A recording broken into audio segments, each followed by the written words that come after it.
Naked. Naked again. There's no clothes. Semi-naked. Inside of my father's major release album cover from Trinidad. And that's him. That's my godfather. That's my father's best friend's wife. And that's my father's best friend. And the reason we moved to Miami in the first place. Carl and Carol Jacobs. Oh, Carol and Carly. Alan Oxley. Alan Oxley. It was all very 1970 something. Yeah. Way back. Listen, NKOSI is a friend of his, call him NKOSI. NKOSI.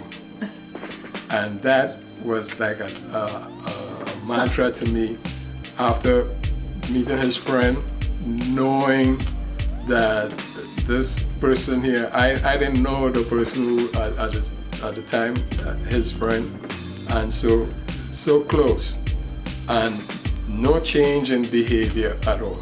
He's always straightforward. He tells you like it is, and he does what he has to do, and he always on task.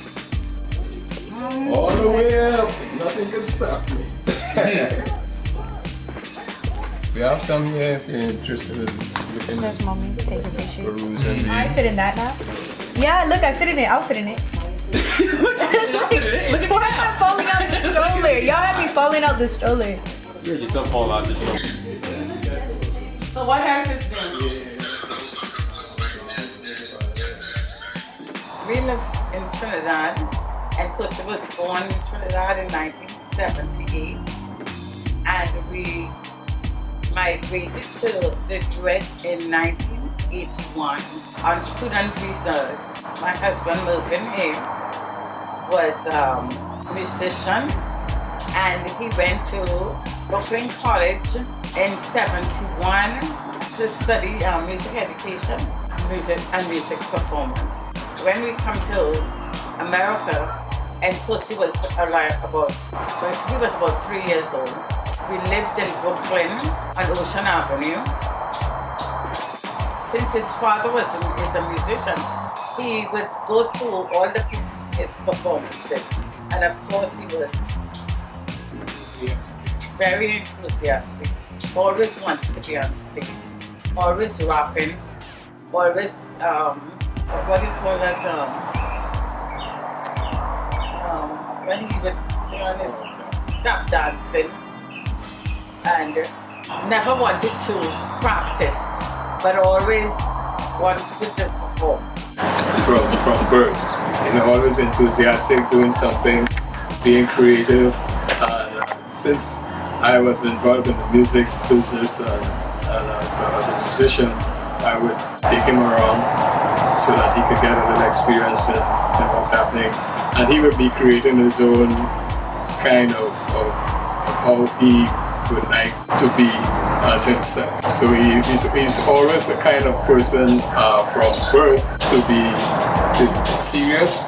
He wants to get things done the way he wants it to be done, and he prefers to have it the way that he wants it to be done. And Melvin just let him do whatever he wanted to do. Well, that's He was a very free spirit. Yeah, but NKOSI is a bundle of joy. He's very jovial. Makes a lot of jokes, especially in his earlier days and so on. And as he grew, he got to mingle with the people in the environment. Fortunately for us, we had people who helped us to transfer from Trinidad to America. And so we had opportunities with NKOSI so that he could grow above what the stature was in our country, because Trinidad is an island, as opposed to America, especially as a musician. You want to have the best of everything. So we had a lot of people who helped me already, and then I pass it on to NKOSI, and he will come around with us all the time, and very observant, and came up with his own ideas, even up to this same moment. So he's a outgoing person, and he's very strong as a person also, And he has a lot of creative ideas, even from that time, that passage from Trinidad to During school, this semester, he would bring Trinidad going to school, and we would bring him every vacation. He would come to America. We did that until he was about 12, 13, and then when he came up at about 13, he went to Killian High. He went to Killian High School, and after that, he went to Miami-Dade for a few years. When he was ready, when he was what age that?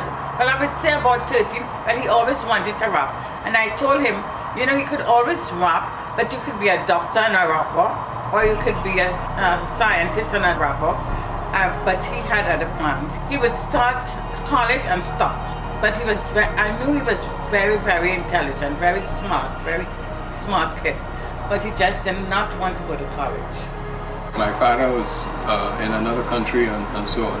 But I always wanted them to have the best of anything that they choose to do. And for me, they give me the ideas that they like to do. And NKOSI is, I don't know how much you know him, but you know, he gets deep when he's doing something. He's very serious about it. He's very focused, and he makes sure that he gets what he wants at any time for anything. He's a go-getter. He's not laid back, and so we have good times, fun, and all that. I can't think of anything that. Well, he had some challenges with some health situations, right? But that never really deterred him from growing and being adventurous. He would do anything that comes to his mind, and he's very creative, very, very, very creative. Okay, so we met in 1970. We went to a party in Diego Martin in Diamond Vale. The name of the place was Diamond Vale. One of our friends at a party, and I met him I met Mervyn in the party. Now, Mervyn and my brother were friends. So when he met me, what did you say? When he met me? What did you tell Stephen when he met me? Yeah, tell him what he said. Anyway, he said, is that your sister? So my brother said, because we didn't look alike, we didn't look alike. My brother looks like, Jada, you know my brother, right, Stephen? Does he look like me? Kind of, I don't know, y'all are all old. Well, we didn't, I don't know, I think we probably didn't look alike. So Mervyn was very shocked that I was my brother's sister, Stephen's sister. Yeah, the countenance and the way the orchestration was with the body and thing. Stephen had curly hair and stuff like that. And her hair was like, it's up to this day, it's very strong. I had a big afro at that time. So, those, and this young lady here. That was in the time of afros. Awesome, dress, sharp, on tack, all the time, every time, always dressed beautifully, but quiet, fine. Don't provoke her, and everything's gonna be fine. I didn't tell you from earlier on that I'm a registered nurse, and so on the day that NKOSI had that bad accident, I was at work, and I was having some difficulties or problems with my eye because I had some surgeries done, so I wasn't driving at that time. Mervyn was supposed to pick me up that night, and he was very late, and I couldn't get him on the phone. So I'm thinking, what's wrong? What's wrong? Something had to be wrong. So finally, when he came to pick me up, he told me that NKOSI had this accident, and they had to airlift him to the hospital. So you know, I was in panic mode. Panic stepped in, and then you go ahead. What happened? You don't want to do it. I, You don't want to do it. I just I could only tell him. what I could say about that is he's blessed.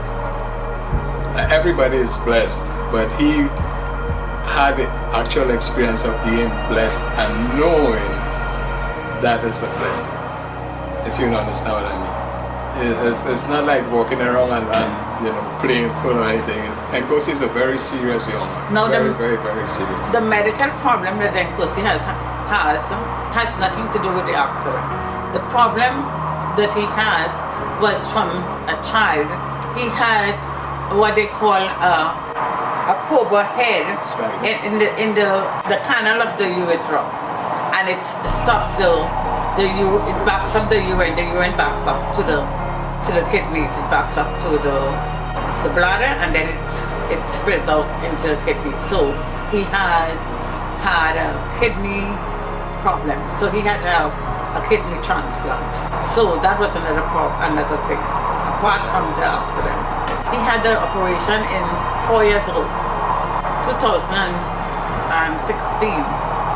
Now the accident, all he got happened in the accident, as far as I know, is he had a superficial wound that you could see that he got stitches for right across the head there.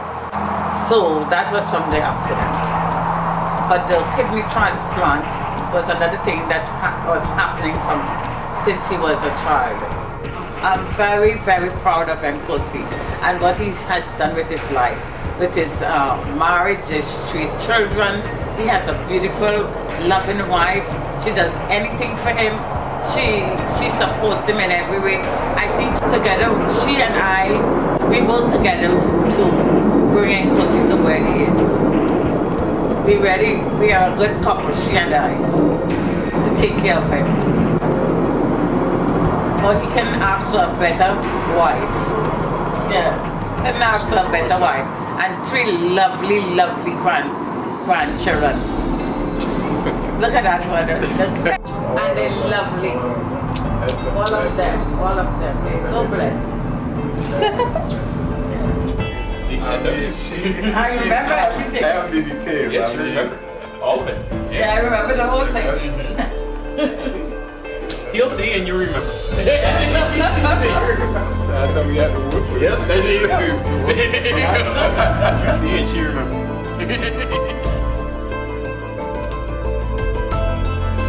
With his brother Tony Muhammad, greeting him and greeting you in the ancient Arabic words of peace. Assalamu alaikum.